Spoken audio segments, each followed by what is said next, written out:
What's going on, people? Welcome to AdamMcKola TV. We are back for another match day preview. These games are coming thick and fast. And after the results this weekend, it means if Manchester United win all of their league games that remain, all four of them, starting with Southampton, the game that is up on Monday, United will finish third in the league. And that is a phrase I didn't think any of us thought we would hear at any point in this season. I'm here with Dean, aka Straight Up D. Make sure you subscribe into Straight Up. The link is in the description below.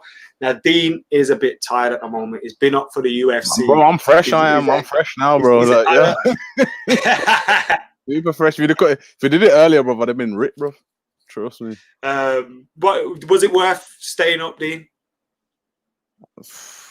Well, it wasn't. Like, it was obviously I watch all UFCs in it, but for some reason this UFC went on too long, and like I say, it finished at I think 5. Well, I went to my bed about 7:05, and like even before the co-main, it was light outside, and I'm there making like a masala tea or something, like so it's a bit jarring. But obviously, it's one of them, and like obviously, the main event went too entertaining, but obviously, it's one of them with UFC, and that it swings around about. Some fights you don't expect to be good are good, and the ones you expect to be good ain't as good. But so it's one of them, innit? Like I said, I'm fresh now though. Like I said, flipping woke up at like 4. You get me? Like this is screwing and that. Like it's trust. Yeah, I tried to stay up for it because I'm not.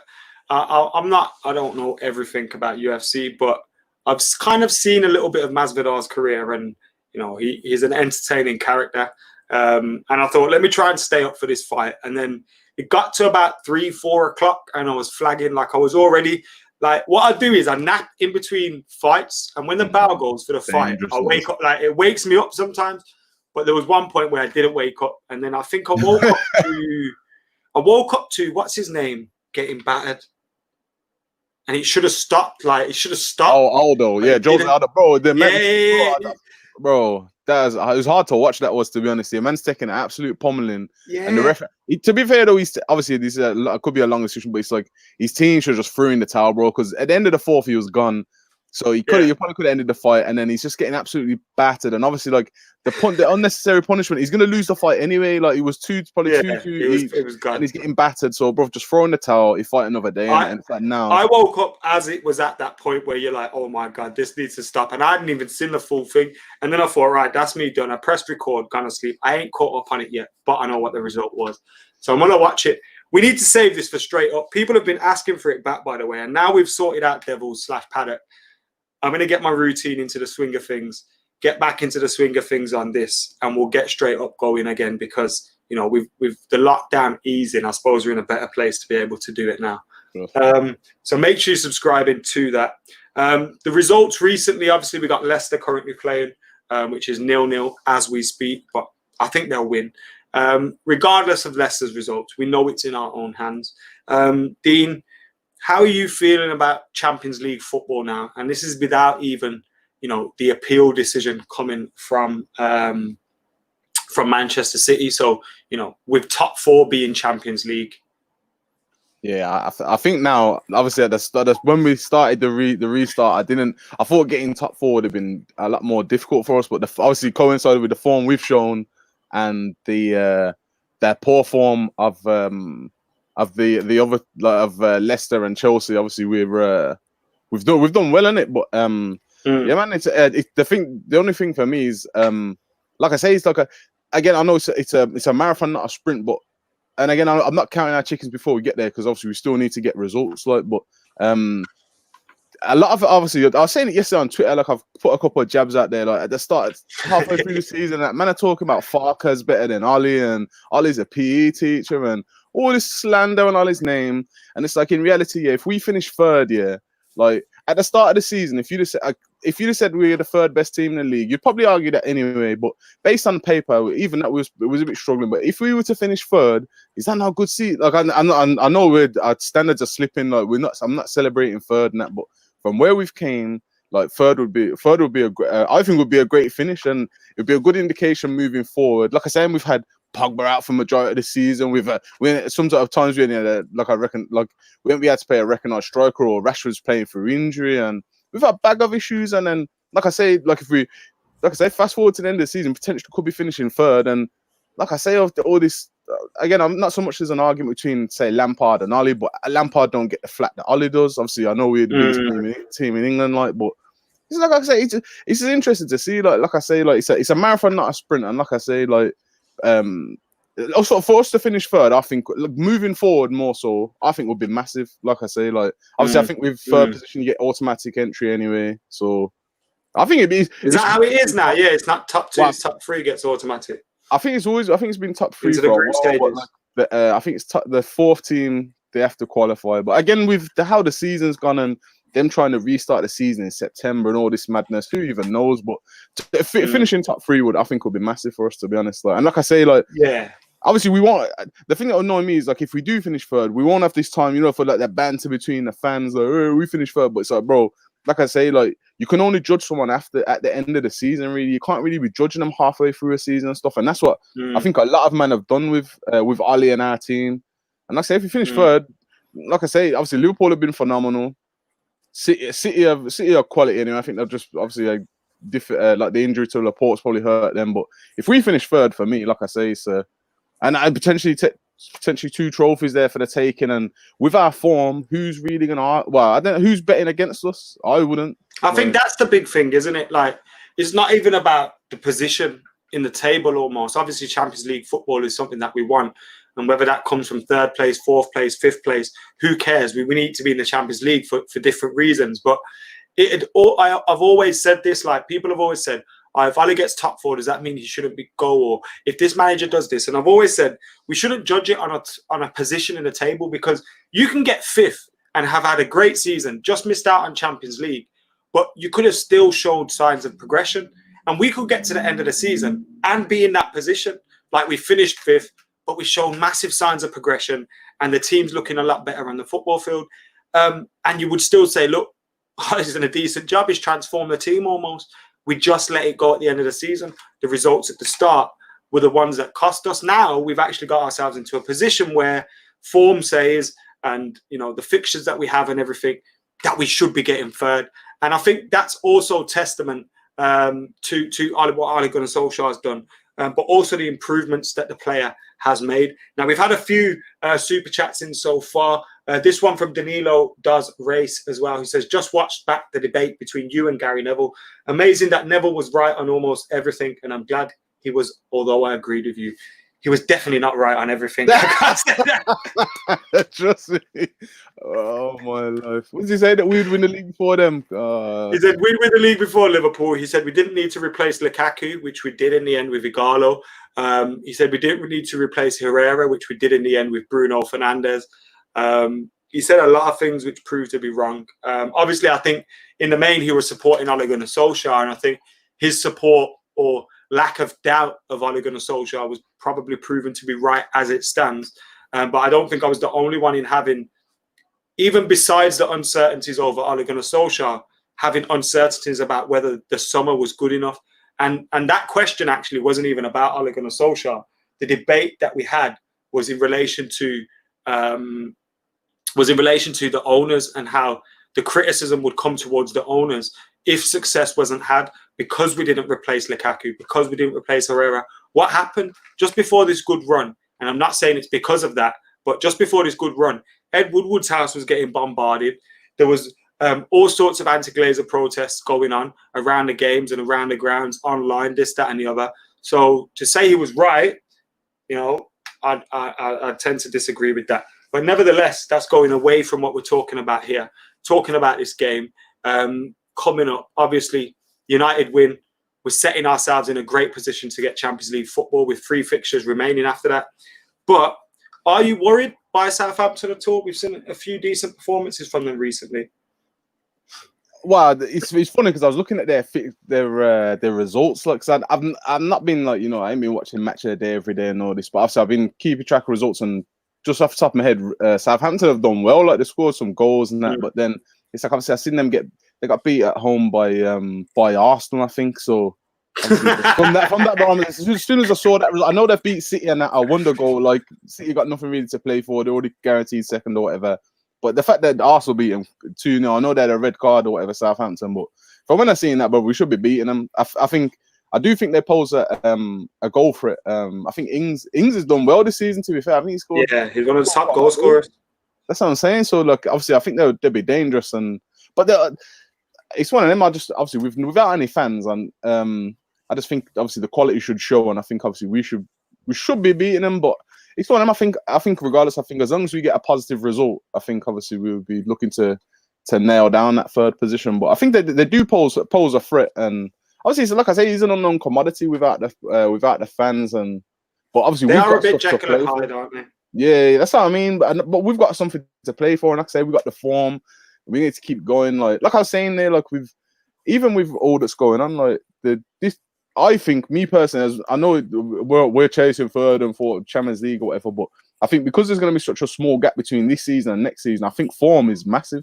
You know, like if we can keep this form going, and then, like I say, come the start of next season, whenever that is, 3 weeks after the end of the season or whatever, like teams are going to still be fearing our team. I think so. I think like we need to just go and apply some pressure. Just go and attack. Has been good since the break. The opening game they beat Norwich, 3-0 away from home.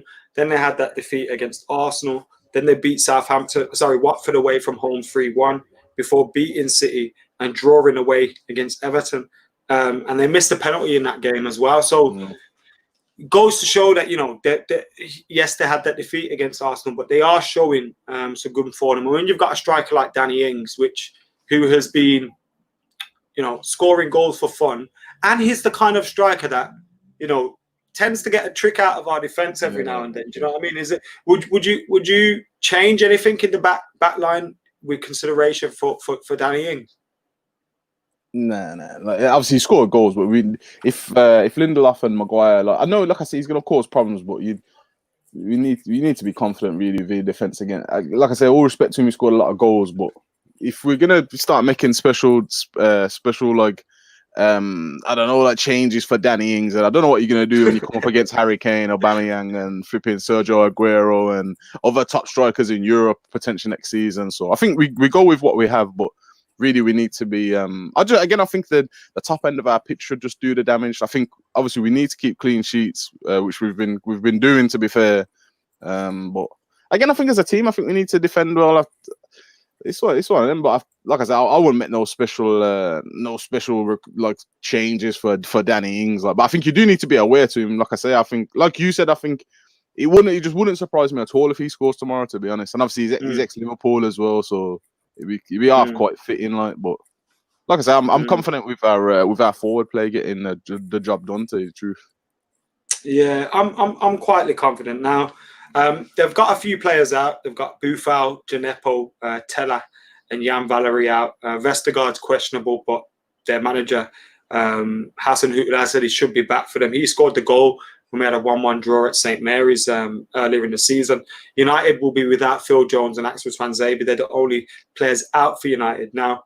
You know, just thinking about how far we've come since that draw against Southampton.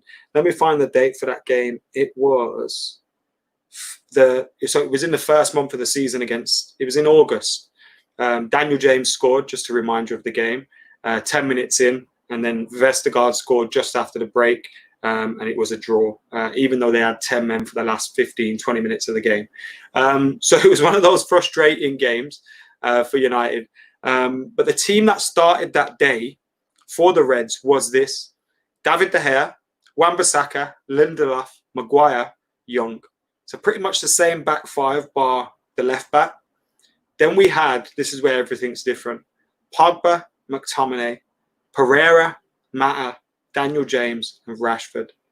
Nowadays, that could possibly be Pogba and McTominay, but it's Pogba, Matic, Bruno, Rashford, Greenwood, and Martial. And it's a team that's in a lot better form. Martial wasn't available at that time. He was injured. So to look at the team, how far we've come, and of course, you know, no changes made to the team. We finally know what our strongest 11 is. Do you think there's going to be any changes for this game, Dean? Changing in terms of the team that we started previously, like? Yeah. So obviously not from August. I mean I was going to say, the last game. If we put that same team out, yeah, bloody hell, mate. Like, that's what I'm saying. It's mad, yeah. Like I say, like, you just look at the stark contrast in starting 11s, like what we were starting then, which was like, obviously some of it's impacted by injury, but that's what we're having to deal with. And now, like I say, I've said it before, like you just look forward, and like I say, Pogba, Bruno, Rashford, Martial, Greenwood, they've all got they're all dangerous, they all can get a goal. You look at that team. Who out of that team really was going to create anything apart from Pogba? I know Matt has quality, but obviously he ain't really got their legs. So I don't some games I don't think favour him. But just looking at that team, where was the goals coming? Or like where was the creation coming from? And that's to me where we've turned a massive corner. And obviously credit has to go to Ole really. Like, and arguably I know you mentioned Woodward and all this. I'm not their biggest fans or whatever, but I was saying the other day again, making jibes on Twitter about how certain people are saying stuff about Ali, and obviously like they seen, obviously some fans never seen the vision. Like you could argue Woodward and that have seen this vision that Ali's had, and they've backed him in it. Like I say, like because at times in the season there was pressure. Because I think they've almost stumbled upon something. I don't think there's ever really been a coherent plan come from them. I think there has been from Ali, and they've kind of, you could say, supported that. But if they really truly supported that, did they not? Do they not get Bruno in the summer when we wanted it? Obviously they're tight. Obviously they got their man for cheap. Like what they're suggesting is cheaper. Like again, I think we should have got him before. But to be honest, again, I mean, I think we should have got him at the start of the season. But the way it's kind of worked now, it's half worked out better for us. And like obviously, I think again, even say if we'd have got him in August, was we gonna get second? Like, and even then, you're gonna play it like like I don't know, like, and so like I say, like he's kind of worked out well from. But to me, like I say, just from what I see, like I say, like you could even argue with me. I didn't see the vision. Like I didn't see potentially where we was gonna go and how we was gonna go from that drab football, watching us draw against Southampton with Pereira playing in the middle, to like how many? It's probably about 8 months now because of the break. But rolling forward the time, we look almost like a year, bro. That's what I'm saying. Like we look like an absolute team, like like so. Like I say, to me, they have. Well, like I say, they must have seen the vision, because like I say, they didn't budge. They didn't budge when man are telling get Ali out of my club and this, that, the third, like forgetting that whatever he'd done for us anyway. But that much people put slander on Ali's name, and like I say, the owners and Woodward ain't budged in that. Like they've stayed strong with him. Yeah. So yeah, like I say, like, I think that's to be commended, to tell you the truth, because like I say, I think it'd have been real easy for them to have. Like I say, especially soon as Poch got sacked, like it'd have been, how easy would it have been to just get rid of Ali and then just get Poch and then say, well, brother, here you are, you've all asked for Pochettino, here you go. And even that may not have actually been the answer. But like I say, like I just think it's amazing, because like I say, even me, bro, like I said, I didn't see this vision when they employed Ali. Like I didn't see us going in this direction, tell you the truth. I thought maybe it'd bring back United as we knew it, like in terms of the football, but the change, like I say, has been massive. Like I say, I disagreed with him getting rid of Sanchez. He's done all that. We didn't even have a replacement striker from Lukaku. And look at us now, bro. Like I say, we're basically a shoe-in for third, really. Like if we don't get third now, we're going to be half wounded, innit? Yeah, it's true. If we don't get third, bro, I'm going to be so sad now. We put ourselves into this position. And that's actually a good thing about Ole Gunnar Solskjaer, because every time you hear him talk, he comes out and he says like, this ain't it. This ain't it. This ain't where we want to be. The players have to keep working. If they're not keeping up with it, then players are going to come in. We're going to sign new players. They're going to be fighting for their spots. He's always challenging his players. He's always challenging the team. He's never letting anyone rest on their laurels. Whilst at the same time, he will say to his players when they're playing well, "Yo, you've played well. That was amazing," or "I like this player. He's doing really well." But he's also very quick to actually turn around and say to his players, don't get too complacent, because man are going to be coming for your neck and coming for your spot in the team. And that's what I love to hear as well, because no one could tell Ole Gunnar Solskjaer, bro, don't sign a player because we've already got a player in that position. Because he'd be like, bro, when I was playing for this team, they just kept signing strikers. They never really gave me that opportunity, to be the main man every single season. We never ever said, let's not sign Sheringham because we've got Ollie, or let's not sign York because we've got Ollie. Now, we could have done that because Ollie was a great goal scorer, and you maybe get an extra 100 goals out of him. But at the same time, you need to be challenging all of your players, and that's what we're doing at the moment. Someone that is not only challenging the rest of his teammates, but saying, I'm undroppable, you cannot drop me, is Mason Greenwood. Bro, talk to me about his geezer, because how good is he? Like, for an 18-year-old breaking through his first season, even for any player, actually, even if we just signed him as a 22-year-old, you'd look at him and think, Jesus Christ, this geezer's good. Like, how good do you think Mason Greenwood is and can be? Obviously, for me, he's definitely he's definitely one of the top young players in Europe, which we suggest is the world, innit? But I was saying the other day, like, bro, how much would he be worth in this market? Well, again, I know with Corona, after Corona, the market's a bit mad. But prior to this, how much would he be worth? Like I said, João Felix, what did he go for? 110 million or something stupid, 120 million. Something ridiculous. How much would Greenwood be worth? And like I say, like he's a goal scorer as well. This is what I'm saying. He's not just a man who can, like, I don't know, like, not to say Owen was that when he came, when Owen came through, he was rapid, but he could finish. But obviously, like, Greenwood's fast, he's deadly finisher. He's interplay, he's quality as well. Like, like that's another facet of his game. Where he's actually like he's laying on balls for other people to have chances and stuff, and he's clever on the ball. He's like, his wisdom goes way beyond his years, I think. And like I say, the thing that's scary for me is again, I don't want to start counting chickens before they hatch, but bro, he can only get better. And it's like, bro, if this geezer's going to get better and the man's only 18, like flipping out, like what's he gonna be like in a couple of years? Like I say, I know people. I think you said come outside Mbappe and that, but bro, in 2 years' time, like bro, he could, like I'd say, like really come outside Messi. Like it's serious, man. Like he could be ridiculous, and like I said, we never have to pay for him. So like I said, even this again. I was suggesting, like, we should have, again, a majority of people I think was suggesting we should have bought a striker in the summer. We didn't. We struggled through. Now, like, had we have bought one earlier, I know we've got Igalo since, but had we have got someone earlier, maybe this would have hindered the development of Greenwood. And look at him now. Like I say, how much would you pay for him? Like I say, if he was playing for some other team in the Prem, if he was playing for Watford, looking like his brother, you'd say we'd pay 60, 70 million for him easy, 80 million, you'd have him.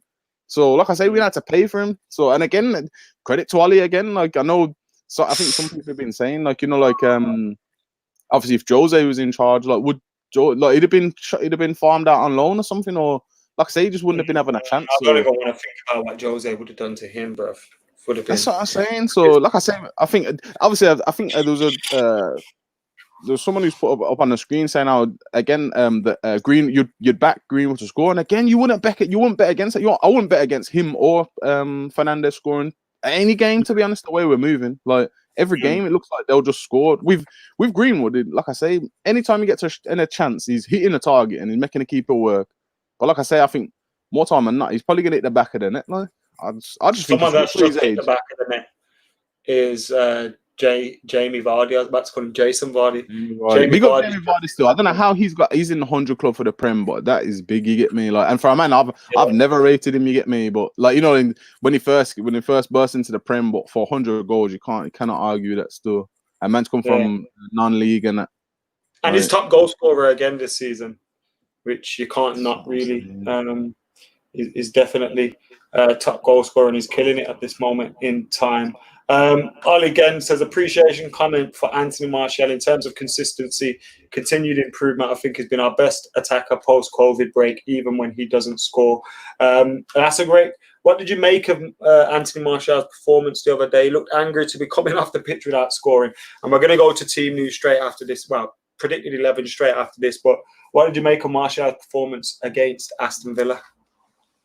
Yeah, obviously he didn't get his goal, and obviously you said that he's angry coming off. To me, I never want players to be happy getting subbed off in it. So I think he's obviously disappointed. Obviously he's not scored because obviously again, like he's in decent form. All of our strikers in decent form. Again, you're seeing Greenwood score. So you want to probably keep that competitiveness up with between each other, because again, I think that's what's spurring us on. Like the fact that it's not just one player chipping him in the goals; it's all of them. And I think there is going to probably be a bit of a banter and they all want to outdo each other kind of thing. But like I say, he wasn't too poor in my opinion. I think he, like I say, you want him to get the goal. Unfortunately, because was it Villa that he cracked the bar on it? Like I think it was a great.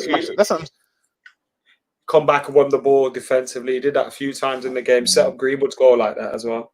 Even that, like the way, like when he won the ball off Mings, like that's the most hardened people who was against Tony Martial, like would Lafarge, he looks disinterested, etc., etc. Yeah. But then he's tracking back against one of the most physical defenders in the Premier League, winning the ball, spurring us on to go and scoring it. So even that, I think again, under Mourinho, I wasn't really seeing him do that. But again, it's like Ollie's like lit this fire up under him, and he's doing this now. And he's, like I say, he's basically caught, like, I don't know if you get the final assist, like, but it's like you've basically caused that goal by, like I say, winning the ball back off Mings. Like, because you did get the a lot of strikers you don't have to do it. Goal. That's what I'm saying. So, like I say, for me, like I say, he's still had a positive performance, but he just didn't get the goal. But again, I think the goals will come, like, to be honest. Yeah, they'll come. They're both on 20 now, and even Rashford's performances seem to be a lot more to be maturing. I think his passing ability is coming out now. His tricks and flicks are all in the right place. He's sitting defenders down. I really think we're seeing the maturing and the aging of Anthony Martial and Marcus Rashford. And I know, obviously, we didn't want the coronavirus break to happen, but that break has been amazing for Marcus Rashford in terms of getting back from his injury, being able to record his 20th goal of the season. And he looks like a new man. Right, Dean, give us your predicted 11 for the game. If you want to say unchanged, feel free to say unchanged. I'm going to say unchanged, mate. You know what I'm saying? I don't know. Yeah, I could just read out the team again, but you've got to go with the same team. And he's been, I think it's like 4 on the bounce. We started with the same team. So, again, I think we're going to look to start the same team and continue the same sort of form. And obviously, we still got 5 subs, so you can still change it up. But I think that team, obviously, we look to hopefully blow them away. That's what we've been doing with a couple of these teams, is scoring early, like having teams to have to come out and adapt against us, and then again just hitting them on counters again. But yeah, I think we'll go unchanged. And I think, like I say, hopefully we get early goal. Hopefully it's Greenwood, and hopefully just put them to bed early. Hopefully, like, that's what I hope. To be honest, we need to put them to bed like Jay Holiday, bro. Just get 4 or 5 goals and absolutely smash them. But I think we're in for a difficult game. I think we will see an unchanged team. For those that don't know, that team was David De Gea, Wan-Bissaka, Lindelof, Maguire, Shaw, Matic, Pogba, Bruno, Martial, Rashford, and Greenwood. I maybe wouldn't be surprised to see Matic get changed, but I think if he's going to make changes in any game, that might be the Crystal Palace game, the one just before we play Chelsea in the Cup. So wouldn't be surprised to see it be that game. But that's the team that I am going for. Dean, you've obviously got a prediction. What is your? Yeah, I still can't believe people say you're pessimistic when you say 6-3. We were close to your 6-3 against Bournemouth. I'm telling you, bro. Listen, obviously, Ali said it, and what we get this record, like we scored 3+ goals in every game, bro. We should have been scoring 6s and 7s in these games. And then again, this is what, since the restart, this is what I've been saying. Just need to attack, man. And I think again, like against Villa, the underside of the bar saved them against Martial. Like, there's a few things where we should have had more. Like, Sean, it's not going to be 6-3 in it. Hopefully, we have a better defense in it. But I reckon we could have. I don't want to say we're going to slap them in it, but because like I say, they've been decent since the restart. But I'm going to go with 3-1. 3-1 United. Like, that's what I'm feeling. I'm gonna go. Actually, let me just stop that. Actually, we're gonna win 4-1. You get me? Because we're gonna keep this 3-goal deficit. We're gonna stretch the record to 5. We have more records than that. You know what I'm saying? We're gonna be the greatest team in England again by tomorrow. Just grabbing all the records and that. No, so 4-1 United. 4-1 United. Someone said they need a straight up episode on Will and Jada Smith. Shall we do that this week? I don't know if people want to hear my opinion on that. Tell you the truth, it's probably not going to be what you're expecting on that. But it just baffles me, bro. It just baffles me how people just love to see the destruction of a breakdown of a marriage or something. It's mad. It's just that mad. is the one weird way to look at it from the public's response to it kind of. I just find it amazing, bro. I've always been aware. I've always known they've been in an open relationship though, so I don't know why it's a surprise to anybody. Trust, nothing in Hollywood would surprise me in it. Like, you know what I'm saying? I've heard a lot of things about Will Smith, for example, for years. Like, So nothing really surprised me, but it's just I think and again, Peter, no one's clocking yet. Like like they did a podcast about this. Like they didn't have this discussion at home and it got leaked, bro. They did a podcast. That's like me breaking up my missus and then saying, "Oh yeah, let's start a straight up podcast and that. Let's break down like what I want." You get me? Like we're gonna do it directly for dough, or directly to boost each other's careers because really no one's talking about Jada Pinkett and that. You know what I'm saying? No one's talking about you. Like the only time you get talked about is when you say ridiculous things about everybody else. Like, oh, you need to come to the round table. You need to come to the round table. Like, but now you can bring yourself to the round table and your husband. And now, like everybody, you must have. I don't know if there's trend on Twitter, but you must be Ian Wright's talking about a match of the day and that. You know what I'm saying? Like, it's a joke, man. Like, I don't want to talk about Will Smith and Jada and that. You know what I'm saying? August Asino, who even listens to that geezer? You get me? Like. You know what I'm saying? Again, he just boosted his career and that because no one's listening to you, bro. Like, like it's just mad. This is why Straight Up is there, because me and Dean will have conversations like this, and that was just a taste. We can do it, and we can do it, bro. But like I say, it's gonna be different from everyone. We'll touch on it in a podcast, but we won't do a whole podcast dedicated to it. This ain't Loose Women, you know what I mean? Trust. So yeah, we'll touch on it in a podcast. But guys, thank you for tuning in to AdamMcKola TV. Make sure you're subscribing to the channel. Make sure you're subscribing to Straight Up. Links in the description below. Follow Dean on Twitter. One sec. So Sean said Dean is the voice we didn't know we all needed. Yo, someone needs to say it, innit? I don't understand how no one else said it to you the truth, but man, big up you get me.